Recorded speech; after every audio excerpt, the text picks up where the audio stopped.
Good morning, Flosstube. It's Pam, stitching between the lines. Today is Thursday, June 1st, 2023, and this is Flosstube video number 126. Let's see, June 1st. Yay, my girls are teachers, so that's always exciting when June rolls around. Um, what else? Summer has come. It's funny. Weather is very funny here in Western New York. Today's Thursday. 2 weeks ago on Thursday, we had a freeze. A week ago on Thursday, we had a frost. Today, it's supposed to be a high of 89.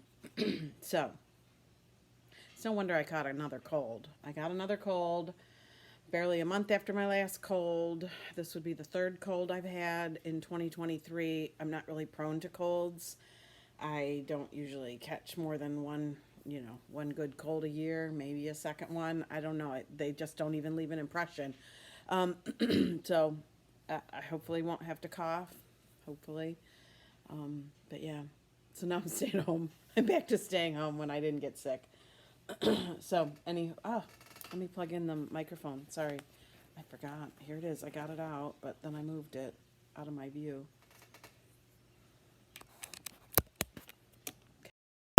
Hopefully, we didn't really miss anything. I'll watch it, preview it, make sure I don't have to re-record the beginning. So, May has been quite a whopper of a month around here. Went to Florida. Had a bridal shower to go to. That's a travel adventure story that I will tell in a couple minutes.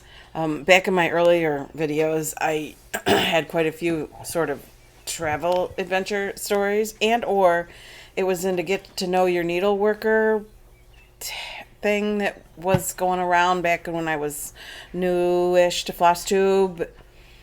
I don't know. I feel like I can remember telling a story or two about some things that went kind of haywire in the travels. And if it's not travels, it's wildlife. That somehow there's cringeworthy adventures. This time it's travel. Anyway, let's make our way through the stuff. So May was a good month. I was very productive in May, even though I was crazy busy. Sometimes crazy, sometimes busy, and had a cold. So anyway, I don't want to leap right in quite yet. Oh, okay. Let's talk about the last video. So last video, I made an appeal to Pam and Steph to be part of their silver and gold segment, which was all in good fun. Had a blast with that. I had the funniest and funnest comments and an interesting, I'm sorry, I should have done this. Look at me go. Look at, bad news today. I wrote things. I wrote actual things to remember. And I forgot a very specific detail about a comment I wanted to remember. So I get all my comments emailed to me, and I get them. I see them. See them via email, but I can't respond that way. I have to, go back to YouTube and respond. So I got this happens about once every, I'd say every other-ish video. I get a comment that I then cannot find in the comments when I go to YouTube. And I don't know why that happens. It's not in the waiting for review. It's not in the thought to be spam. And I had a comment from somebody named Tracy Thompson, which cracked me up no end. It was funny, and I'm not trying to be very like secretive or whatever about it. She just, the start of what she says is, by chance, have you heard about Pam and Steph? Which cracked me up because that was so appropriate and it was so spot on funny. I don't know. I can't respond to it though. So I don't know what happens, why a comment like that is gone. So I was trying to read up and review, and I don't believe this to be the case here, but it's they say sometimes they suspend people's ability to comment. But it got emailed to me, so it existed. So I'm not real clear on that. But anyway, she cracked me up. I had a lot of fabulous, fun, and funny comments. And lots of people came to me from hearing me mentioned on Pam and Stuff, Just Keep Stitching. And it was just fun. It's all, the whole intention was just to be fun. And I had some conversations back and forth with people who thought maybe they might try that, and then I kind of apologized to Pam and Steph that maybe I had set off some kind of storm coming their way with all the people trying to do crazy things. But I haven't seen that happen on the ones that I watch, so maybe it didn't come to be. But anyway, it was all in good fun, and it was taken that way, with the exception of one person. So with the good, there's always some bad and ugly, all in one video, all in one comment. It was really a comment that was a dig at both channels, and it is clearly somebody who doesn't know etiquette, social media etiquette. There was no need for it. If you don't like my video, if you don't like the show, move on. I don't even know what to say, because it's been said like 1,000 times. And this person felt the need to say that they weren't going to watch me anymore. And they actually edited the comment and reposted it. So apparently they really wanted it up there. So I wasn't going to remove it. I figure everybody should be able to see what this person is. I don't know. If they're being rude and obnoxious, let everybody see they're being rude and obnoxious. It's a public forum, and if they're going to post publicly, then have at the public shaming. I don't know. But then the comment disappeared, not by me. So did YouTube take it down? I didn't think it was the sort of quite right kind of thing that YouTube would take down. Did the person take it down? Did somebody report it? I don't know, but it's gone. So the public shaming was short-lived. So anyway, if you're going to do that kind of stuff, then be smarter than that. I can't even. I'm not speechless. I'm just being very cautious with what I say, because again, public forum, and you got to take the bad and ugly with the good, and I had a lot of fun with the good. So yay. Yay, I have new viewers, so one less viewer is, oh well. No great loss. So there's plenty of variety out there. I've certainly quit watching people. I didn't feel the need to tell them that. There's segments I fast forward through that people do, or I don't know. It's not even that it's segments, like it's always on there. But there's just, that's what the fast forward button's for. If you're not interested, you're not interested. If you got other things to do, or I don't know, whatever. So that was May. We're moving on into June. So May stitching, I only had one. Well, first of all, I do WIPGO, right? I talked about that. Everybody talks about that. It seems like the Jessie Marie does stuff. Bingo board, where you fill out the bingo board with the projects you'd like to work on throughout the year, and every month she pulls two numbers, and the middle of the bingo board could be a free, or you could put something there. So 1 month you're going to have 3 things pulled. So I put most of my big projects on there twice, and a couple small things I'm doing on there once. And I think I had 5 new starts are on there. And I sneak in a new start here and there. I don't really have I'm not a real starter. I'm usually pretty satisfied with what I'm working on. So unless something's like a due date or really caught my attention, I don't really do sales. So that is an excuse. Nor do I necessarily feel the need to start something new on a specific day, like a birthday or whatever. So anyway, I did whatever was WIPGO last month. And in May, the 2 draws, when I say last month, I mean April. In May, the 2 draws were both new starts. So I'm excited for that, because I don't start all willy-nilly. So this was like somebody giving me permission to start. But at any rate, one WIP that's not on WIPGO, that's something I started a couple months ago when it came to light that there would be a baby in our life this summer. I started one that caught my eye, that just look sort of like the style of the nursery that's going to be sort of an under the sea theme. And it's this hippocampus patchwork. I gotta look at it because it's an odd hippocampus patches. And it's a Tam's Creation pattern. I saw somebody post it online and I had to track it down. It says it's I can't read backwards, published by Creative Poppy. I found it on an Etsy seller. They just had one of the patterns, so I can't direct anybody to where to find it except search it on Etsy or whatever. And then I found some fabric that I thought was the perfect fabric. It is this hand-dyed fabric, 32 count, Lugana, named Bahama Mama, by Vintage Needle Arts. She is beautiful. It's an Etsy shop. She has some beautiful fabrics. And I ordered 3. And this is the Bahama Mama. And this is how far I got. I believe when we last videoed, I had sort of this through here done. Kind of. And so I've been working. First, if I had a color of thread, I looked for where it could go down here and where it could go up here. And then I felt like I wasn't making any progress. So I started focusing exclusively on up here, which I managed to finish the other day. So now I will work on this in June and finish the tail. I am in this kind of neighborhood.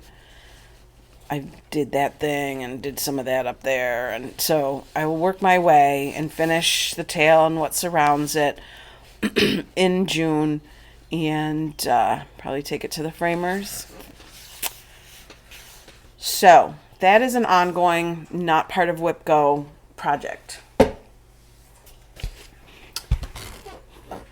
And then my Whip Go draw of starting 2 things led to starting 5 things. I know, right? 5. I started 5 things. You were like, who are you?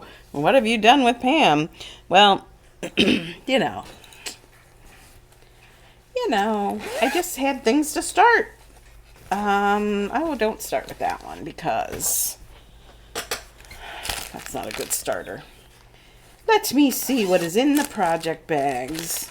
There's a story behind varying things that I started. Oh, there's a good one to start with. Okay, Mother's Day. This was start number 2, I think. Mother's Day, my daughter gave me, in the baggie is the fabric tag, so that I have it right handy dandy, and it's blocking the picture, of course. She got me Star Village, that is by Thistles. I think Brenda, Handwork Maniac, did this one, was working on this one. That's where I saw this one, something like that. So immediately on Mother's Day, I pulled out some fabric and thought maybe I needed to start that. So I did. And here we are on a beautiful piece of Color and Cotton limited edition Belfast Opalescent 32 count.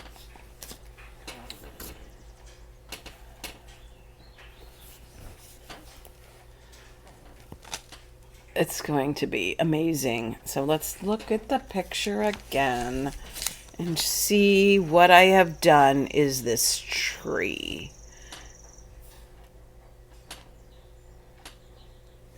It's great. Fabulous colors. Mine will look like a night sky, I think, with a bit of sparkles. Starshine kind of sparkle. There's stars in the sky, so I think the picture is supposed to be a nighttime. And its name is Star Village, so okay. So that was actually start number 2. I don't know that I necessarily know off the top of my head the dates when I started, or the sequence of starting things. This one I remember because it was Mother's Day. So by that time, May 14th, I had half the month. I would have been working on something. Oh, I believe it is this in my new So Much to Love bag. I look at with the boxed in bottom.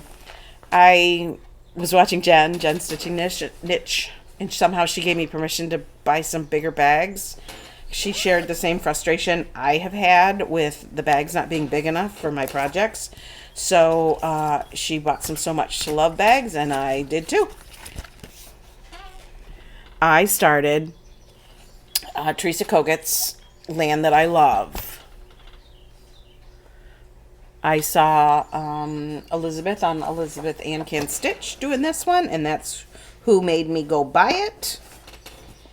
And then I saw, I'm not going to be able to say I saw somebody specifically using the Vicki Clayton silks for it, but I got the idea for going to look at the website of the Vicki Clayton silks from Chris the Camping Stitcher, and they come on these great bobbins, and she pulls hers all off and puts them on floss tags. I don't want them on floss tags and in my project bag and rubbing everything.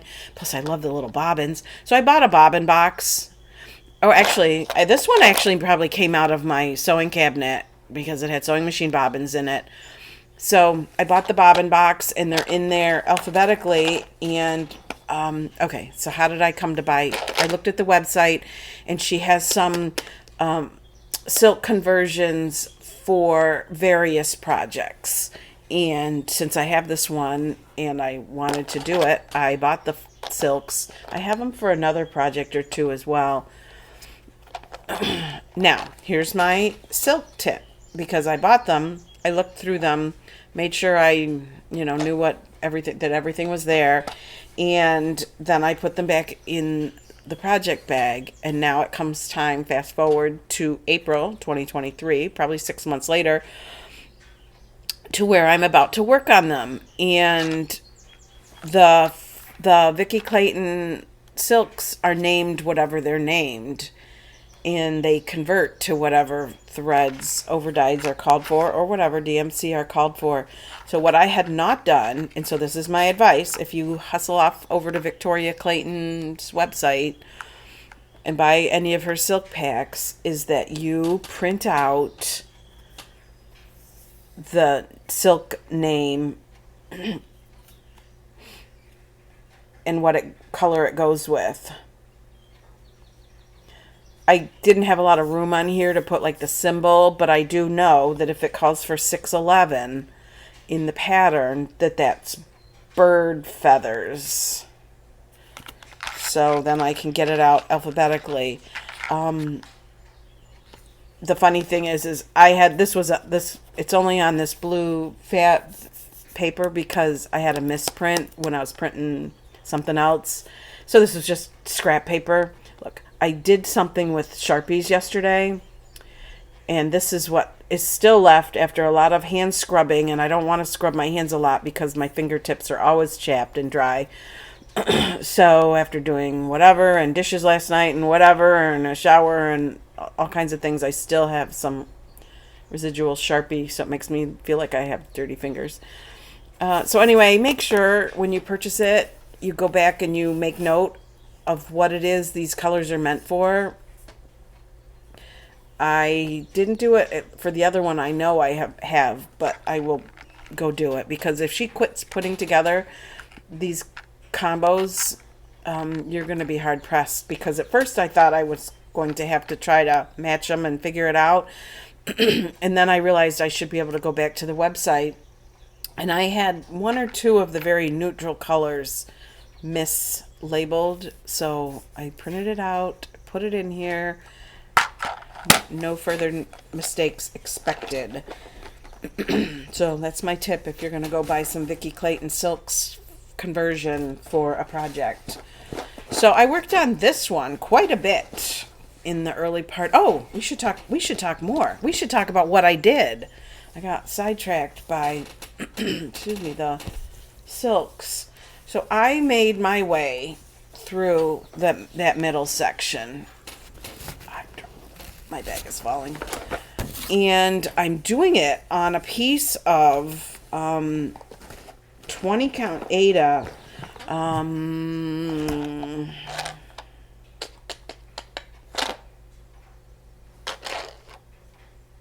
Give me a minute. Vintage Country Mocha. So I'm like I said, I had this piece in my collection. It was like I bought it once ages ago.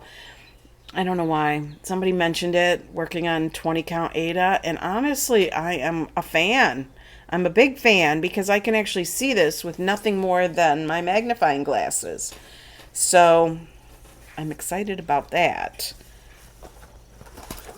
So it's this. I have not done any of the strawberry plant blossoms. But I was happy to go from edge to edge across the middle of this with all those strawberries.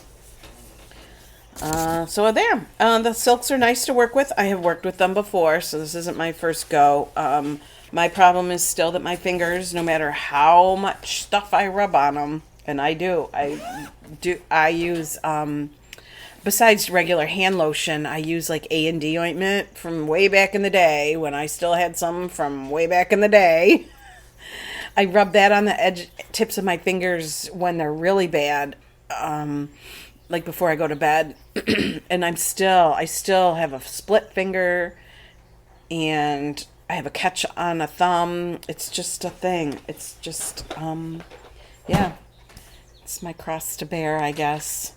So I showed you Star Village. I showed you that. The next thing I did was Star Village. And why my Star Village looks like this involves my travel story. This is how my pattern traveled. So I took cross stitch because I was going to have some hotel time.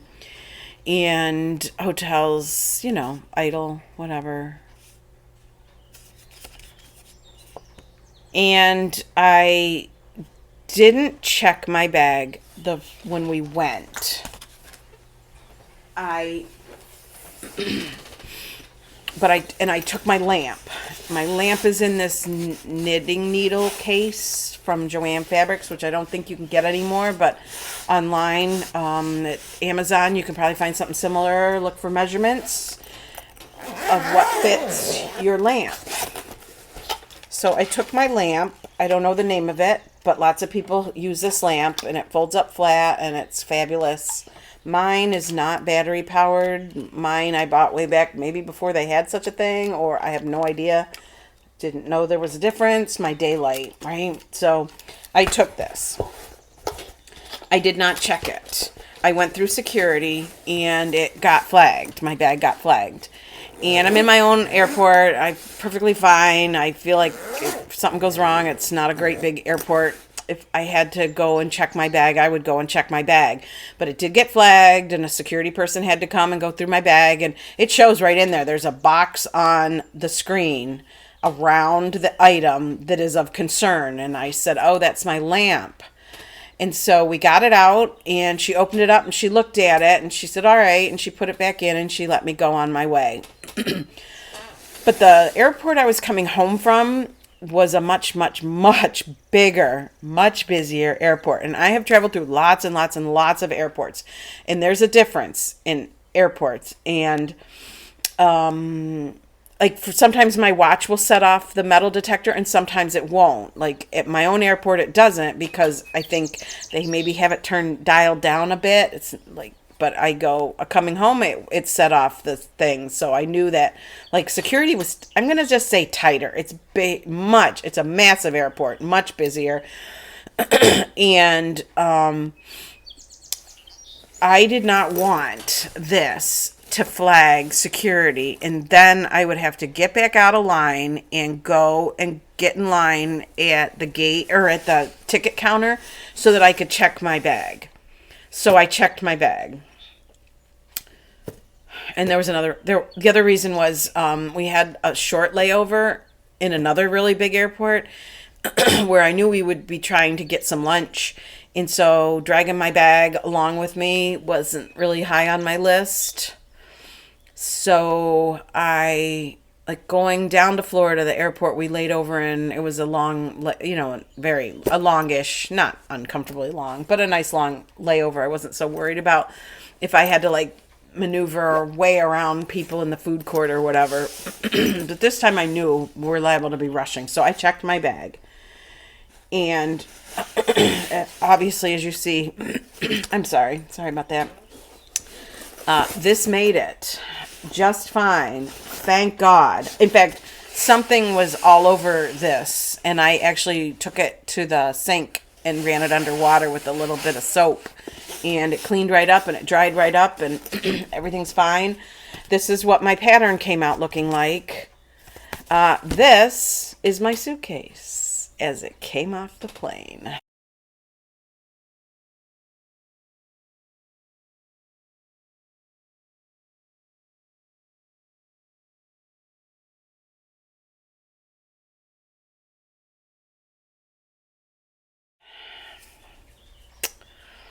So, the working theory is that my suitcase fell off the wagon that they pull it out there on the tarmac and got run over and drug by the vehicle. And a couple things are kind of fun. I mean, it's not funny, but the guy at the luggage claim, when you're claiming it and you have to go to the airline's office to show him, like, he was speechless. He didn't even know what to say. He goes, usually people bring things in here and I'm like, oh, here's $100 travel voucher, and off they go. But no, you saw the bag, right? And a couple things that are in the bag. So the only thing in the bag that really got ruined enough to throw it away is I travel with a variety of these kind of zipper bags, zipper pouches, and they zip three-dimensional, and then you put your stuff in it, and then you zip them all the way around, and it tightens them up. You close it zipped, and then you zip it down, so it's not an air. It doesn't take the air out, but I do travel with those bags too. So I had, and especially we were going for a purpose. There were 2 events. I needed 2 different outfits. And so in one bag is an outfit and in another bag is an outfit. Like, I'm making sure I keep all the components together, and just makes like searching through your luggage so much easier. So one of these bags had a hole worn right in it because, dragging on the tarmac, but the clothing inside was fine. Clearly, this was the hairspray, which I think I showed you, was at the whole opposite end of the bag from the major destruction. And this was somewhere in there, not at the end where the destruction went on. So anyway, that's why this looks like this. But this is worth like $1,000 because my light has made it successfully. So I was talking to my daughter, who I was with, and I was talking about, because she was asking, when we got back to our local airport, she went home and I went home, and she was asking what more was destroyed, and I said, well, one of my little bags had a hole worn in it, but the clothes inside were fine. And she goes, I saw you had all your stuff in those little bags, and I thought, oh, Mom, well, who's laughing now? Right? I'll throw one of those away and keep my expensive dress I bought. So, adventures and travel. I haven't heard, filed the claim with the airline and I haven't heard back. So I don't know what kind of, I don't know what. If you follow me on Instagram, you see the suitcase posted online. Oh, anyway, so here's my, I take big circles to get to where I'm going. This is one of my starts, and it is my one and only finish for this month. Tiny town. Patriotic tiny town. It's so cute. I did everything just like it's called for. Even the buttons are on there. It is on a piece of, I think, Joblin Sky. I think that's what it is. Just a scrap that I had. Oh, I mean, I didn't do just everything exactly like it's called for. 2 things. I hate these words in here, and like the way it's divided like that. I hated that. And since I hated that, I certainly didn't like this. So I took those out and just put in windows. This white one with the red roof, that was the one that said Liberty, and this is the one with those windows is the one that said Free up there. The door was red. I just went and did the windows red. So I did change that. Those words were stupid. Like, I don't know. Not that the words themselves are stupid, but the way they were placed, I didn't care for. So that one was a start and a finish. And then I started, this will shock you because I'm not even sure I ever showed you this. I started this. Disney's self-portrait, which is, kind of a famous, I don't know, a piece of artwork, Disney art. Disney, I mean, there's statues, there's figurines, there's prints, there's all manner of things that are this. So I bought this a number of years ago from Amazon. My husband bought it for me for Christmas. I bought it and said, do you want to give me this for Christmas? It's expensive. It's more than I'd spend on myself. So I bought it. I never opened it at all at the time. And then I'm pretty sure Angie, listen up, Angie. I'm pretty sure you showed this. And you're the one who said that this was like a picture that you put in. Well, it's not a picture you put in. It's an iron-on. All these little things are. So it looks like it's a pen and ink or he's outlining it or whatever. So when I opened it up, my package had never been opened, nothing. The piece of fabric that has these pictures on it was up against the fabric of the kit. And it had transferred a smeary mess onto my fabric. So there's a couple things there. If anybody has this kit, open it up and see if you've got that going on, and if you can get the transfer print directed away from your fabric. Because what kind of worries me is there enough transfer still on there to transfer once I have finished stitching that whole thing? So that kind of worries me. I put it in a piece of, I have this not wax paper. They come right out of the box, the right size. Well, you can trim them if you need to put on your cookie sheets. So I had a piece of that. I put it in, and then it's in my bag. And I need to put it in a bigger bag. But here is what, you're seeing it. Oh yeah, that's it. Here's how it rubbed off onto the kit fabric, which I didn't have a problem finding a piece of white to stitch it on. But how much of the ink went, and you can see where it's like shifted and then left print again. So this will be an interesting exercise in what do I do now if I get to the done phase and there's not enough ink to transfer. Oh, you don't want that. This is what you want.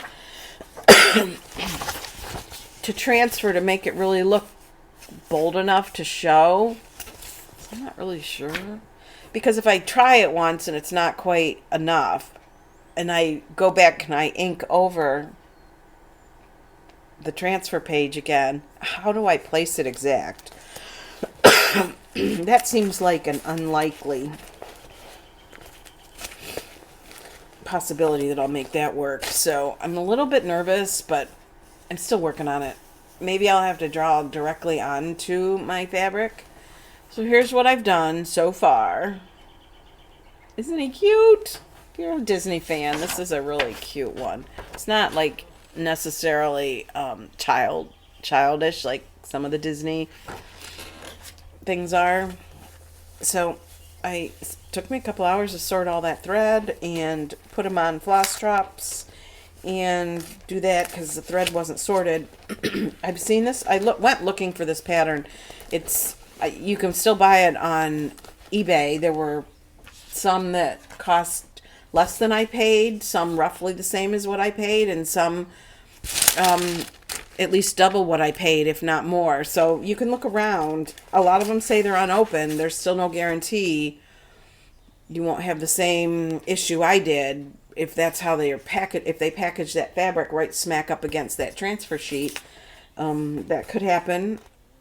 There's clearly a plagiarized version available also on eBay that is the paper pattern, but it makes no mention of also the transfer sheet. So I'm thinking it's not in there for $9.99 or whatever. So use caution if you go buy it, because you still can find it. I didn't see it on Amazon today when I looked, but there were, I'm going to say 5 on eBay. 2 of them extremely expensive. 2 of them less than what I paid, and 1 only slightly more than what I paid. So anybody wants that one, you can still get it. And then finally, start number 5. What the heck? Who am I? I seriously.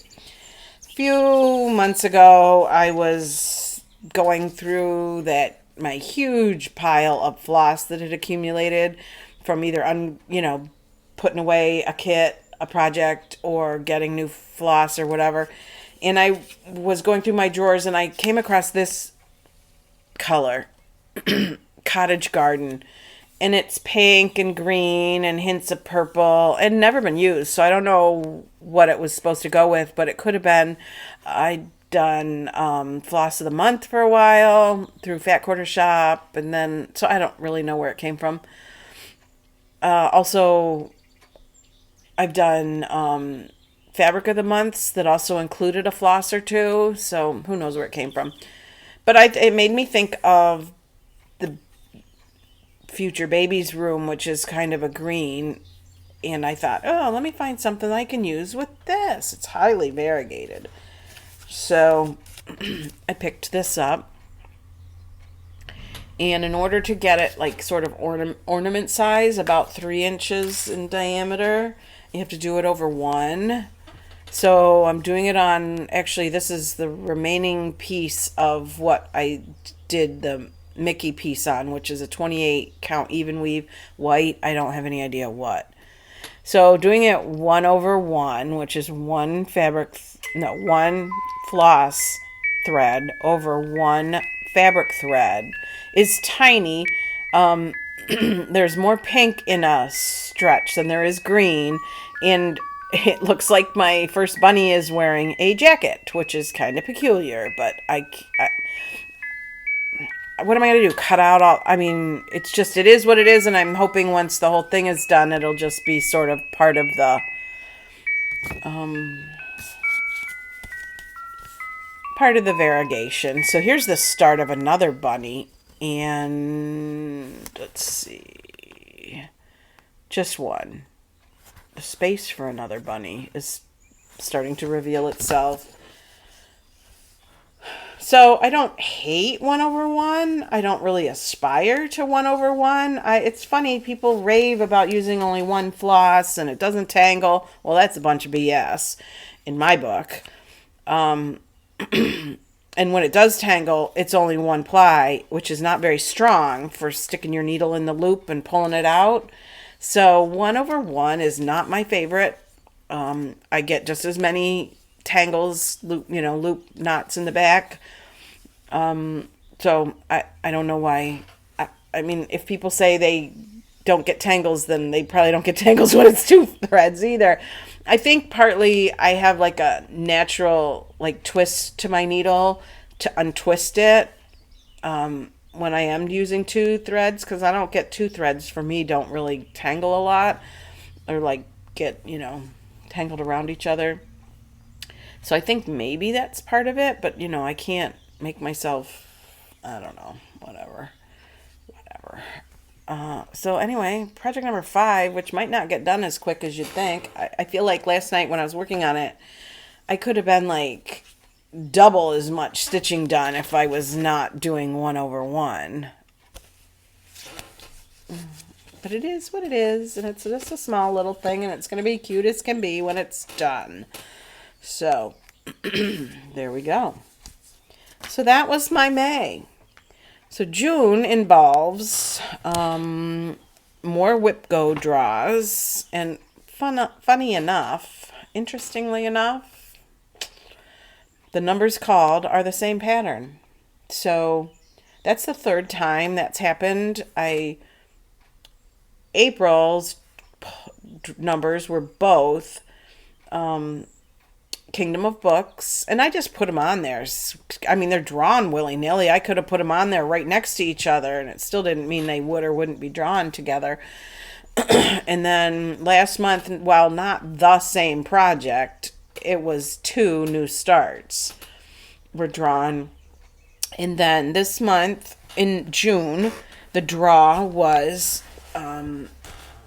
Mirabilia's Mermaids of the Deep.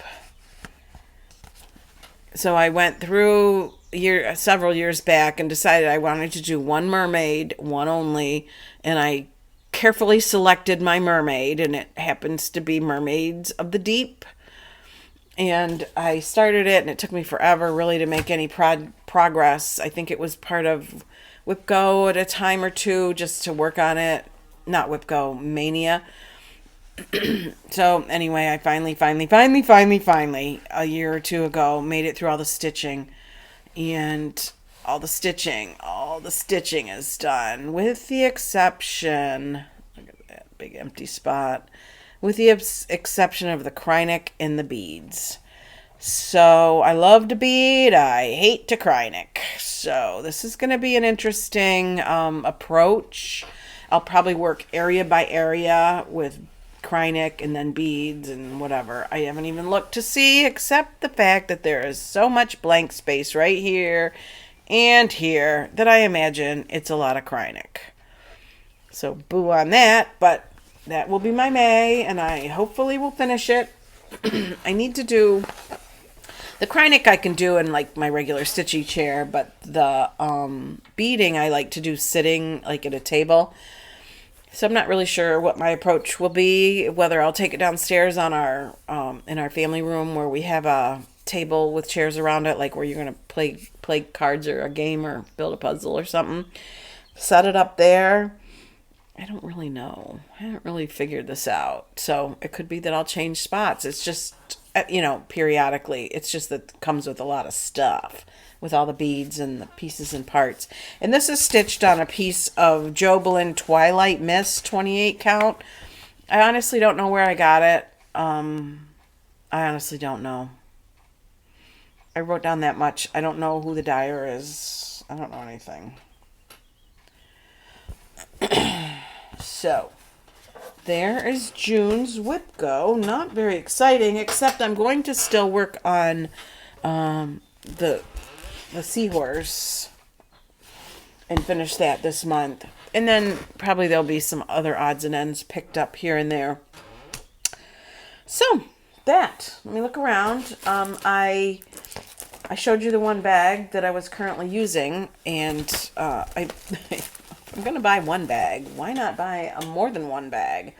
So also from So Much to Love bags, I bought this one, another boxy one, and a gigantic one, also boxy. I mean, this baby's big. Isn't she beautiful? So I'm not quite sure what's going in there yet. It's possible that Land That I Love will go in here. Give me a little room to, maneuver. Although it doesn't have a big thread box. So a big thread box sometimes means I need a bigger bag. And then I do not know. I can't even tell you where and how I encountered this bag. I just saw it somewhere on Etsy and I bought it. So it's from Pam's Needle and Thread, and it is so pretty, and it's a nice, beautiful size. Maybe Land That I Love should go in here. That might work. That might work. And so there's those. And then one other thing. I was on one of the stash unloading sites. Somebody posted a pattern. And the buyer and the seller had a little bit of back and forth about shipping. And the seller said something like, I don't know. I'll pay the shipping is included in the price because I can't even believe somebody bought this. I never thought somebody would buy it. Well, I saw that thing and I was like, I need to have that. And, I look at these things, like when I see a pattern I like, as you know, I'm not afraid of the big patterns. It's like seeing the most delicious piece of cake that you can imagine and being like, I'm eating my vegetables, I'm having that cake. So I found this on Everything Cross Stitch. I never ordered from there before. Sunshine and Shadows. To me, it was like one of the most beautiful spots. And I think is Brian Blitz Stitch doing this? Is this the one he's doing? I didn't go back to figure it out, but I feel like maybe he is. I don't even know what to say. Look at the colors. This is why the seller was saying I didn't think anybody would ever even want to do it, because look at the colors. How many colors it takes to create that beauty. I was all in and I went and bought it. Because, why not? Why not? Oh, so stitch away, stitching a lot, stitching all the things, and sewing a lot. I am on the program committee in my quilt guild. I probably talked about this before, and we are making our people work this year. Our guild struggled during the pandemic and not meeting and then meeting and whatever we were doing, and there wasn't a lot of participation. No fault of anybody's. I didn't attend. And so when the program committee was formed last year, we're on the program committee for 2 years.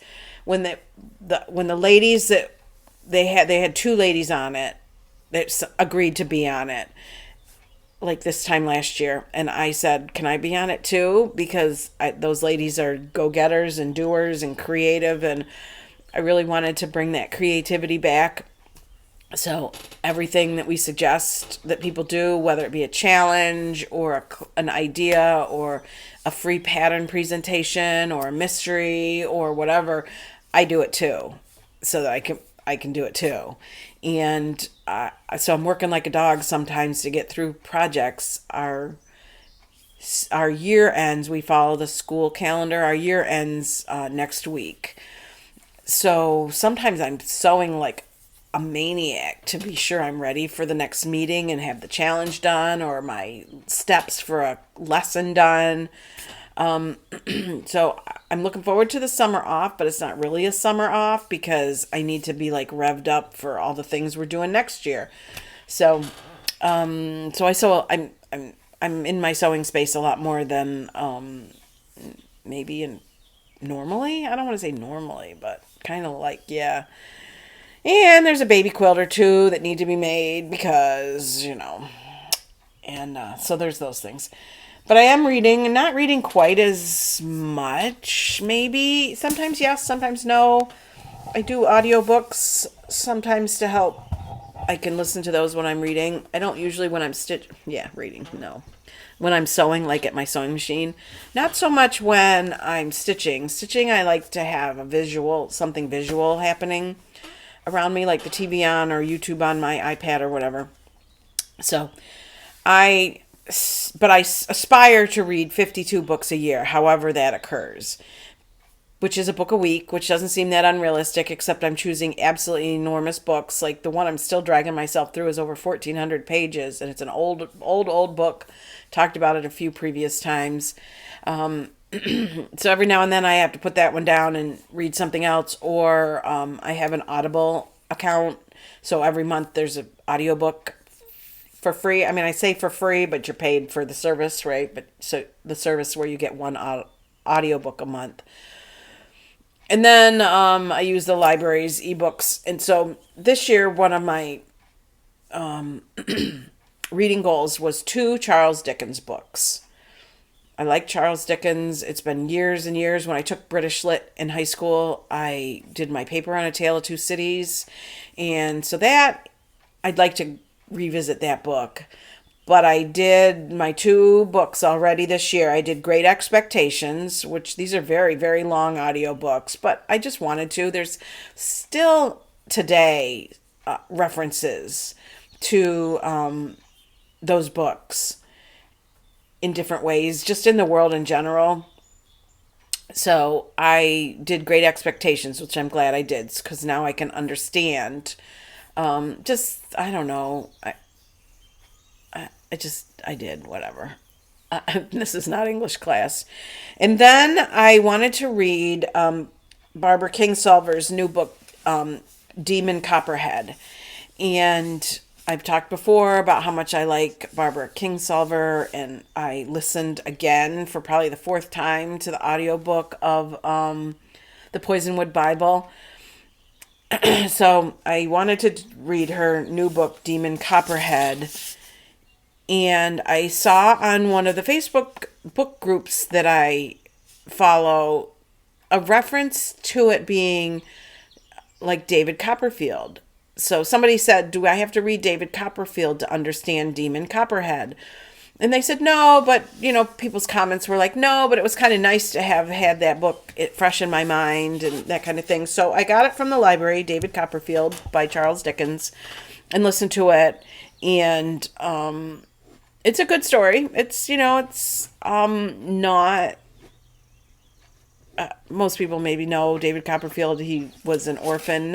He was orphaned at a young age and not treated very well. And but he did okay in the world. He made it his way off into... he was sent to a boarding school by his stepfather, and where he seemed to do okay. He wasn't mistreated in the ways that you sort of start to fear he might be. And then he got taken under the wing of an aunt of his father's, maybe. And she made sure, he got schooled and an appropriate place to live and whatever. And he did okay in life. So I get this book. My daughter loaned me this book. She hasn't read it yet, but she loaned it to me, and it's another hefty book. I think I'm on page 300, so I'm over halfway. And it is a modern adaptation of David Copperfield. And says it right in there in the acknowledgments, so it's no secret. It's not like you start to think, this sort of sounds familiar. Modern adaptation, meaning some of the things that happened to David Copperfield wouldn't have happened to Demon Copperhead, which is his nickname. Damon, I don't know, maybe his last name was Copperhead.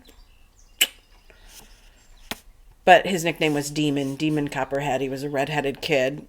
And he was orphaned with an evil stepfather. There's some unpleasantness. It's gritty. Modern day poverty for children often involves drug use somewhere in the line of people who care for the children. And into the foster system, and kids are kind of cruel at school, and so there's a little stretch there where you think, holy cow, is this still only like a week after our last really unpleasant incident? It's gritty. If that's not the kind of thing that you can take, then maybe you wouldn't enjoy it. But I did keep reminding myself, it's just a story, it's just a story, it's just a story. And he does finally get himself into a situation where he's thriving. And, I got a lot of pages left to go, though, so I don't know where it's going. So this is my book that I am making my way through. And it's a hugely popular book. But I'm just going to tell you, it's a bit gritty. I've read plenty of books that are gritty. So there's not surprises. It's just, sad, I guess. So that's those things I've been doing. I'm looking at my list. I've pretty much accomplished everything on there. I don't know that there's anything really interesting coming down the pike. I keep catching everybody's cold, so I'm not real interested in going around a lot of people. And my quilt guild will be done for the summer. It's just the calm before the storm. The new baby's coming and a wedding is coming. One of my kids having a baby and another kid's getting married, and the scheduled dates are a week apart. So that will be later this summer. If I vanish off the face of the earth, it's because of that. I would assume I'd be back. I'm pretty sure I'll survive it all. So yeah, good stuff. Good stuff. Good stuff. And in the interim, I'll stitch. I'll stitch a lot. Hopefully, I say that like in June. I should. June, I should be able to. After that, I don't know. Probably in July for a fair amount, but I don't know. Hopefully we'll see each other again at the end of June, the first part of July, and enjoy your stitching.